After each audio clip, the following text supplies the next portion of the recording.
আজকে সকাল সকাল ঘুম থেকে উঠে দেখি পেটে ছোটই ডন মারছে, তাই ভাবলাম একটু বাজারে ঘুরে আসা যাক। তো চলুন বাজারে যাওয়া যাক। বাসা থেকে বের হতেই বড় ভাইয়ের সাথে দেখা হয়ে গেল। আমাদের গ্রামের আঁকাবাঁকা রাস্তা দিয়ে যাচ্ছি আমরা।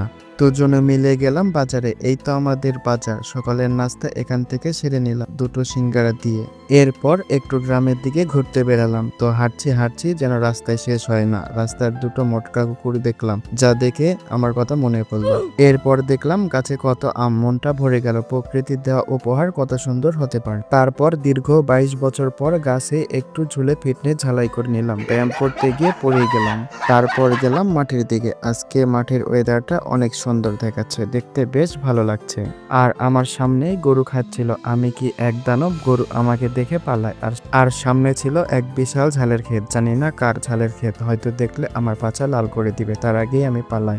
এরপর গরুর জন্য ঘাস কাটতে গিয়ে অস্থির হয়ে গেলাম। আজকে প্রচুর গরম, তাই গরম সহ্য না করতে পেরে এরপর একটু সামনে এগিয়ে একটু পুকুরে নেমে ঠান্ডা হলাম। পুকুরে সুন্দর শাপলা ফুল দেখলাম, তাই ভাবলাম আমার প্রিয় মানুষের জন্য এই শাপলাটাই উপহার দেওয়া যায়। তো আজকের ভিডিও এই পর্যন্তই। ভালো লাগলে লাইক আর একটা সাবস্ক্রাইব করে যাবেন। আবার দেখা হবে পরবর্তী ভিডিওতে।